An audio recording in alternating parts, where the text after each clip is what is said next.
ህዝባዊ ነው ይሉታል አነ ህዝባዊ ኩናት እንደሚለስ ህዝባዊ ጦርነት የሚባል ነገር የለም እኛ አልፈረምንም ወይ አድ ትግራይ የትግራይ እናት ህዝባዊ ጦርነት ይደረግ ብላ የፈረመችው ወይ ደግሞ የትግራይ አንድ አባት ህዝባዊ ጦርነት እናርግ ብሎ የፈረመበት ምንም ነገር የለም እምቢ ካለ የሚቃወም ካለ በተለይ ጾምዶ የሚባል አለ ጾምዶውን የሚቃወም ከሆነ ትግራይ አይደለም እርምጃ ይወሰድበታል ደስ ይላቸው ለስኩሉም ድማ በቅልጽና በክንዳችን ይላሉ የልጆቻችንን ህይወት እያሳጠሩ አይዘውት አሁን የትግራይ ማንነት እኮ በእነሱ የሚሰጥና የሚከለከል ነው አሁን ምክንያቱም ይሄን አስተሳሰብ በቃ በሰላም መንገድ ነው የሚያዋጣው ያለው ትግራይ አይደለም ህገወጡ ህወሓት ለትግራይ ህዝብ የሞት ሰርተፊኬት አዘጋጅቶለታል ጦርነትን የሚጋብዝ አዋጅ አውጥቷል ሰላም የሚመጣው ድርድር ሲኖር ነው በዚህ አዋጅ ውስጥ ድርድር የለም በጦርነት ውስጥ እንጂ በሌላ መንገድ መፍትሄ የለም የሚል እምነት ነው ያለው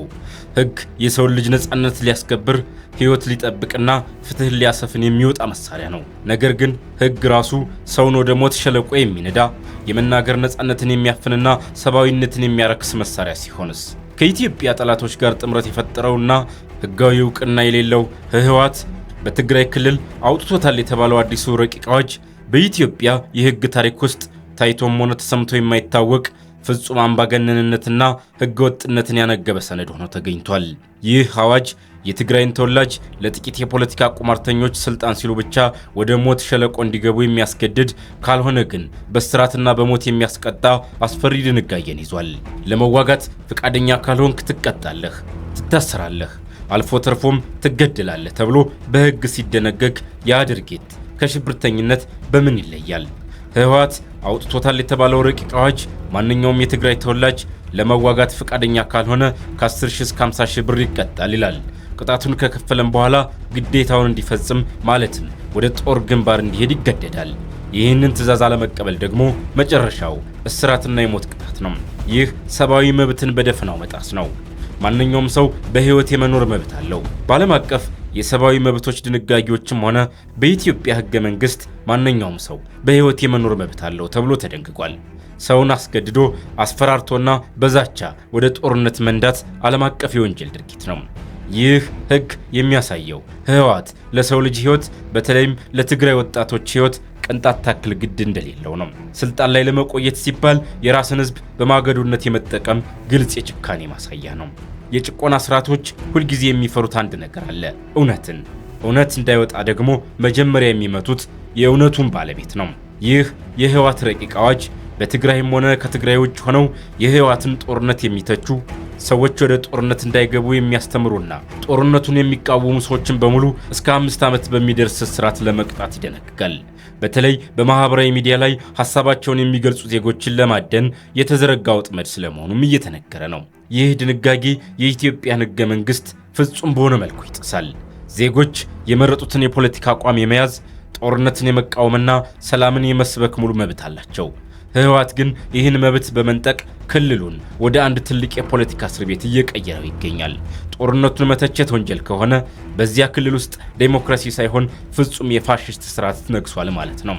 አዋጁ የህወሓትን ህገወጥነት ይበልጥ ጋድ ያወጣ ነው አዋጁ ላይ የትግራይ ከፍተኛ ፍርድ ቤት የይግባኝና የሰበር ውሳኔ መጨረሻው ነው ይላል ይህ ማለት ምን ማለት ነው ከዚህ ፍርድ ቤት ውሳኔ በኋላ ይግባኝ የለም ነገር ግን የኢትዮጵያ ህገ መንግስት በግልጽ እንደሚያስቀምጠው በሀገሪቱ የመጨረሻው የህግ ትርጓሜና የይግባኝ ማጠቃለያ የፌደራሉ ጠቅላይ ፍርድ ቤት ሰበር ሰሚ ችሎት ነው ህወሓት ራሱን ከሀገሪቱ የፍትህ ስርዓት ውጭ በማድረግ የራሱን ፍርድ ቤት የበላይ አድርጎ መሾሙ ግልጽ የሆነ የህገ መንግስት ጥሰት ነው የህገ መንግስት ድንጋጌዎች እርስ በርሱ የሚጋጭ ትርጓሜ በሚሰጥበት ጊዜ የክልሉ ምክር ቤት የሚሰጠው ትርጓሜ የመጨረሻው ይሆናል ይላል እንዴት በኢትዮጵያ ህገ መንግስት መሰረት የመጨረሻው የህገ መንግስት ትርጓሜ ሰጪ ስልጣን የፌዴሬሽን ምክር ቤት ብቻ ነው ህወሓት ይህንን ስልጣን ለራሱ የክልል ምክር ቤት በመስጠት የኢትዮጵያን ሉዓላዊነትና የህግ የበላይነት ሙሉ በሙሉ ጥሷል ይህ ህጋዊ ዕውቅና የሌለው ድርጅት የራሱን አምባገነናዊ ፍላጎት ለመጫን ሲል ሀገራዊ ስምምነቶችን አፍርሷል የዚህ አዋጅ ሌላው እጅግ አስፈሪና አደገኛው ክፍል ዜጎችን ያለ ፍርድ ቤት ትዕዛዝ መያዝ እንዲሁም ፍተሻ ማከናወን መፍቀዱ ነው ይህ ማለት ታጣቂዎች የፈለጉትን ሰው በፈለጉት ጊዜ ያለ ምንም ህጋዊ ማስረጃ ማሰር መፈተሽና ማዋከብ ይችላሉ ማለት ነው ይህ የሰብአዊ መብት ድንጋጌዎችን ሙሉ በሙሉ መጣስ ነው ከሁሉም በላይ ደግሞ የህጉ ተፈጻሚነት ከጥቅምት 24 2013 ዓ.ም ጀምሮ ተግባራዊ ይሆናል ይላል። ይህ ደግሞ በዓለም የህግ መርሆችም ከኢትዮጵያ ህገ መንግስትም በተቃራኒ የቆመ ሐሳብ ነው።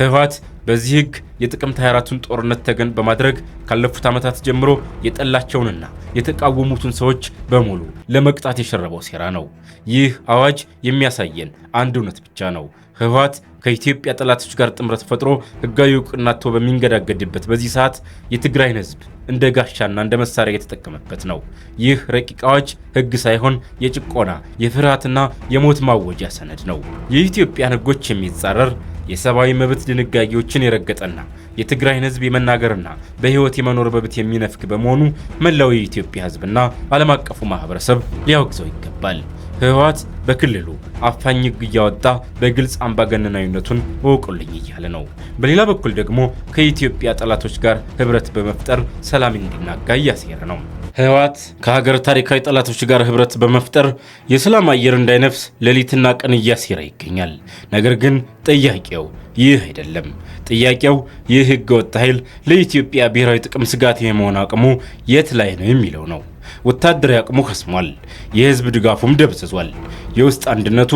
በቡድንና በመንደር ተከፋፍሎ እርስ በርሱ እየተበላላ ይገኛል። አንድ የፖለቲካ ኃይል የውስጥ መዋቅሩ ሲፈርስ በሐሳብ መሸነፍ ሲጀምርና የወደፊት ራዕይ ሲያጣ የሚቀረው ብቸኛው መውጫ መንገድ ሴራ ብቻ ነው። ህወሓት ዛሬ የቆመው በራሱ እግር ሳይሆን በውጭ ኃይላት ሰው ሰራሽ የመተንፈሻ አካል ላይ ነው። ስለዚህ ይህ ኃይል የኢትዮጵያን ብሔራዊ ጥቅምና ሉዓላዊነት ሊገዳደር የሚችልበት ምንም አይነት ሞራላዊም ሆነ ቁሳዊ ቁመና የለውም። ያረጀ አንበሳ የሚያገሳው ለማደን ሳይሆን ፍርሃቱን ለመደበቅ እንደሆነ ሁሉ የህወሓትም የዛቻ ፖለቲካ ፍርሃትንና አቅመቢስነትን የመሸፈኛ ስልት ነው። ኢትዮጵያ ከዚህ በላይ ታላቅ ናት። የሴራ ድርጅቶችና የአቅመቢስ ኃይላት ጩኸት የዚህችን ሀገር ታሪካዊ ጉዞ ሊያስቆሙት አይችሉም። ጭምብሉ እየተገፈፈ ነው። እውነታውም እየተገለጠ ነው። የገዛ ዜጋውን እየበደለ በሴራ ለመኖር የሚሞክር ኃይል መጨረሻው ውድቀት ብቻ ነው። አቅም የሌለው ኃይል ብሔራዊ ስጋት ሊሆን አይችልም። ሊሆን የሚችለው የታሪክ ማስተማሪያ ብቻ ነው።